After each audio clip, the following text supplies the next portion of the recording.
Hello everyone, Loremaster of Sotek here, just making a video trying to keep up with all the Total War Warhammer stuff. Apologize, there hasn't been a ton of videos lately. I'm dealing with some medical stuff that's making life kind of difficult right now, but I am going to do my best to kind of keep up with everything and, you know, just keep throwing out videos when I can. So at least until hopefully all this gets resolved, and then we can be back to getting lots of stuff done and having a great time. But I do feel well enough to cover the information about Tzarina Katarin and, of course, Kostaltyn, the Supreme Patriarch of the Great Orthodoxy. So let's go ahead and check these out. So it seems like, I guess this week is just kind of Lord effects that they forgot to reveal up to this point, but hey, we're putting them out now, so, you know, here you go, before the end of the year. So, not that I'm complaining. I've been really interested to see this stuff. So here we've got Tzarina Katarin Bokas, which is, it seems that she is very much designed to be a really strong first campaign. That's great. So we see that for her faction effects, if you're playing with the Ice Court, then you get the following buffs. You get devotion generated whenever, so any time you unleash a Frost Maiden, which is one of the hero options, and she performs a successful action, you immediately get 10 generated devotion. So I don't remember if they've told us what all the Frost Maiden's actions are, but for instance, if you're like, oh, I'm going to steal technology from this enemy base, boom, there's 10 devotion. Oh, I'm going to assault enemy units in this army, boom, 10 devotion. I'm going to, like, so pretty much all those little things. I'm curious, I'm assuming this won't work if you use the action to attach them onto an army. Otherwise, that would be kind of a hilarious way to cheese the mechanic, just for you to have, like, a rotating list of Frost Maidens that are constantly leaving and rejoining the same army just over and over and over again. But I'm assuming they're going to be aware of that potential exploit and disallow it, but it would be kind of hilarious if it was there. Then faction wide, you have +6 control. So basically, you have a little boost to your control, which used to be called public order if you're playing as Katarin's faction. That also leans very heavily towards making this a really friendly campaign for newer players, especially if you're playing on higher difficulties, because one of the biggest things they do on higher difficulties to try and mess with you is making your control significantly worse, just baseline. But this can help mitigate that.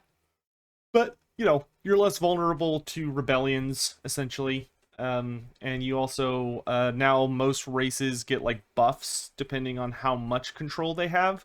So the more control you have in a province, the bigger buffs it gets. Then we see that you get +3 hero recruit rank for Frost Maidens. So at absolute base, all of your Frost Maidens are going to come out at rank 4. And then presumably there will be many more ways to level them up substantially. But that's great, especially with comboing with the devotion. So no matter where you recruit a Frost Maiden, they're going to start off decent. And you can immediately put them to work, earning that sweet, sweet devotion for you. And, of course, if you're putting them into armies, that means you could start off with a handful of spells instead of just one when you recruit them. And then the Ice Court training duration is 2 turns shorter, which I love that one, especially since it's a faction effect. So the big thing, of course, with Katarin's faction is that she can customize her characters, or at least the wizards. So instead of it being like most armies where you click on a settlement, you go in and you just look for a character that hopefully has a trait that you want. And sometimes you're going to get a bad trait, sometimes, and you can either wait a few turns, or if you're lucky, there will be a good trait and you hire that person, but you don't have any control over it. Well, Katarin does have control over it, or Kislev does. But depending on how you decide to customize them, it A, costs more the better you make them, and B, takes longer the better you make them. So if you play with Katarin, you shorten that duration, which I think is a really, really cool way to let her just be pumping out really high level heroes, which is great. Then so those are her faction effects, which are all solid, and then there are her lord effects. So for Katarin's personal effects, which only affect her and her army, you have that Katarin has a 50% lower chance to miscast, which is great. Just means that you can overcast your spells and you have significantly less chance to overcast or miscast, which when you miscast, your character gets that blow up blue fog effect and you damage yourself, but the amount of damage that it does will vary significantly. But you know, obviously you never want to miscast because that's you just dealing free damage to yourself. And it's not super uncommon for people to deal like a lot of damage to themselves. And if you take too much damage, it could cause your character to break and run away, or they can even like accidentally kill themselves. And obviously you don't want to deal with that. Then she gets minus 50% upkeep for Ice Guard, which are the lovely ladies that have the ice magic bows and the ice magic spears or halberds. They look like a really kick-ass unit, and I presume they're probably going to be quite powerful. So, you know, half upkeep on them, that's great. That's awesome. And it lets you run like a cool thematic army with Katarin, because they are essentially her bodyguard. And then she lowers corruption by 6 in her local province. So that's, you know, that's great. Corruption is kind of seeming to be one of the core features of Total War Warhammer 3, where you are dealing with so many forms of corruption. You've got a corruption for each of the dark gods. Then you also have a corruption for Chaos Undivided. Then you also have vampiric corruption and Skaven corruption. And it's just a lot. It's just a lot of different forms that you're going to have to be juggling and trying to deal with and keep them all as low as possible. Especially because now, if you get too high of corruption when you're dealing with at least the mono gods, so Khorne, Tzeentch, Slaanesh, and Nurgle, they will set up cults. Once they have high enough corruption, they get to just drop a cult in your area, which could obviously be super bad, and you want to prevent that. So I'm really, really glad that they have decided to give her a way to help mitigate that further. I imagine Kislev is going to be very heavily designed around reducing corruption. So wherever Katarin goes, it's going to be not quite as bad. So that's awesome. That's super duper great. I think that the Ice Court and Katarin look fantastic. You know, there's nothing that's like mind-blowingly, you know, crazy, but it's all very easy to understand. And if it's your first time playing the game, or you're just relatively inexperienced and new to campaign, then it's really easy to get a grasp on what she does. And they're all solid things. Like, no matter what difficulty you're playing, these are all going to be really good effects for a Katarin campaign. So it looks great. Looks awesome. So let's go ahead and move on to Kostaltyn.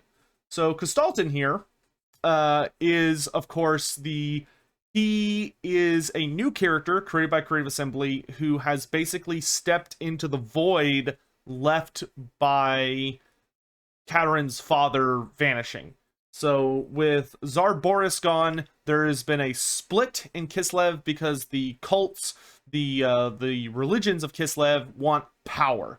They are ready to step into the spotlight, and they want to seize power of their nation, especially because they think that having a bunch of mysterious witches who draw their power from who knows what and are always up to schemes and shenanigans should not be trusted with this authority. And they are borderline heretics, if not, you know, just a genuine threat to Kislev itself. Because where there's chaos, there's magic, and vice versa. So Kostaltyn kind of represents a... you know, the Great Orthodoxy is a really interesting resurgence of the faiths within Kislev, and how maybe some of the more common people that are not as what's the word I'm looking for? Not as beholden to the Ice Court are responding to all of the crises going on, because you know, things are looking pretty rough. You know, demons are pouring out all over the world, and just all sorts of crazy insanity is going down. So I very much hope that they're going to be fun to play. So let's take a look at what they do. So Kostaltyn He gets -40 diplomacy with the Ice Court. So Kostaltyn's faction just starts off immediately hating Katarin, which makes sense. They think they're heretics and are trying to seize power from them. So, you know, that makes sense. And then he's just got crazy buffs for his particular brand of individuals. So just like Katarin gets devotion every time a Ice Maiden performs a successful action, Kostaltyn gets devotion every single time a Patriarch performs a successful action. Then, this one is actually insanely strong. Every Patriarch in Kostaltyn's army gets a 20% ward save. That is nuts. That is nuts. 20% flat damage resistance against all forms of damage. I mean, oh my gosh, that's really, really strong. It is going to be very tempting to just put just have like a 19 stack of Patriarchs running around with Kostaltyn, messing people up. Yeah, that's really, really strong. Then this is it's a more humble buff, but the fact that it's faction wide does make it a good bit more decent, which is that the Kossars, the Kislevite dervishes, and the horse archers are all receive +5 melee attack and +5 leadership just for existing. So all of the Kossars and Kislevites and horse archers that are in your garrisons, which there are probably quite a few, that are in your armies, regardless of who their general is, etc., all get that little buff, which isn't crazy, but it does help a little bit. And, you know, that's every little bit helps, especially when you play on higher difficulties. It's definitely a more reserved set of faction effects, in my opinion. Or it's a more focused set of faction effects than Katarin's. Katarin's is a little bit more broad and kind of affects multiple aspects of the faction, whereas Kostaltyn's is purely focused on combat, and then of course he has like his own a little bonus to generating devotion. And then for his lord effects, we see a very similar thing, where Katarin's is more about her like magic and corruption and stuff. Kostaltyn is literally that he's really hard to kill, because obviously he's based on Rasputin, who is very, very mystified in our nowadays, that supposedly he was nearly impossible to kill and it took a lot to take him down. So Kostaltyn literally has that effect, because in Warhammer all the crazy stuff is actually reality. So Kostaltyn starts off that if he dies for any reason, he recovers in 2 turns instead of, I think standard is 4 turns. So he comes back in half that time. And then presumably if you go up his, I forget what the individual trees are called, but the blue skill tree, if you go up the blue skill tree, there's usually an ability somewhere along it that will reduce your wound recovery time by 1. So if you can get the -1 wound recovery time on top of his already -2, then that means Kostaltyn would basically just instantly come back the turn after he dies. Or maybe he'd only be dead for like 1 turn. But either way, you could afford to be a little more riskier with him, because if he dies, it's not a huge deal. You get him back almost immediately.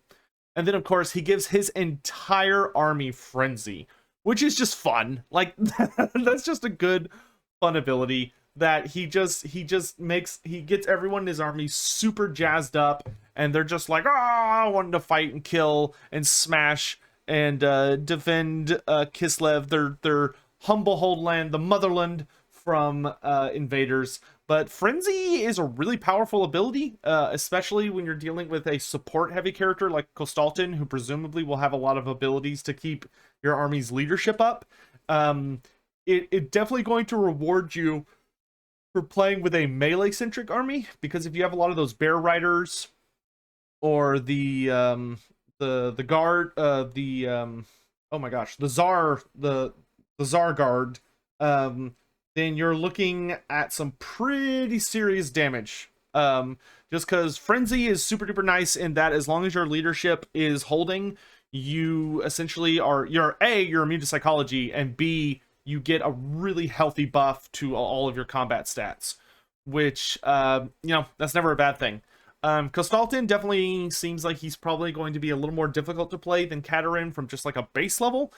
He doesn't have as much Empire-related buffs, but his personal army is super. Oh, actually, no, I'm sorry. I totally like goofed on this earlier. I'm sure somebody watching this is like, ah, what an idiot. But no, the 20% ward save is for all Patriarchs, not just the ones in Kostaltyn's army. Yeah, wow, that's super duper good. Yeah, every single Patriarch, regardless of what army they're on, has a 20% base ward save. Okay.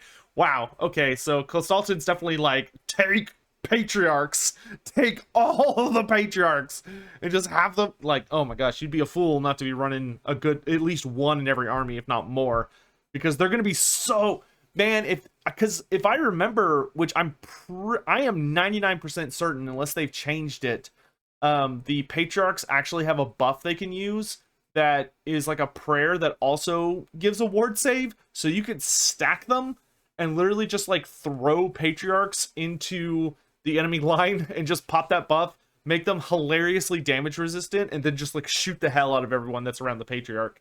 You know, use them as a distraction Carnifex. But yeah, it looks really, really solid. I think if I had to pick between the two of them to start, I would definitely start with Katarin. Kostaltyn seems amazing, and he's probably my favorite CA original character. Not that there's a ton of them, but I feel like he fits in the universe better. I do, of course, very much like Solosha Deerfon, and she is a very clever design, but she's not, at least from what I can tell, she's not based on like a real world character who's received like kind of mythological status in our history, which a lot of the Warhammer characters are loosely based on actual people, or famous stories or myths. And I love that Kostaltyn is like Rasputin being in Warhammer makes just complete sense, and I love Rasputin as a villain in a story. Like it doesn't even matter to me what the story is. Someone comes out and they're like, "Hey, Rasputin's the bad guy." I'm like, I'm in. I'll give it a shot. I don't even care. So I will definitely want to play with him at some point. But there's so many good characters. There's so many good characters. But yes, that is going to be it for today. I apologize for any of the weird noises I'm making. But yeah, I need to get back to resting, probably. So thank you all so much for watching. I hope you're enjoying all the information that we're getting, and I look forward to being able to talk about more as things continue to come out. And hopefully I can get this stupid issue solved and be back to 100% and be having a good time. Anyway, that's going to be it. I hope you all are excited for Kislev or whatever faction you're going to play. Let me know what y'all think about these effects. I'd love to see down in the comment section whether any of these really catch your attention. If any of these effects have won you over, were you kind of on the fence about Kislev, and then you saw Katarin or Kostaltyn stuff and you're like, oh man, like I'm going all in on that. Or maybe you've always just been dedicated to them, but something about the effect like gives you an idea maybe of how you want to build your army, stuff like that. I'd love to know what y'all are thinking about these reveals. So thank you all again so much for watching, and I'll see you next time.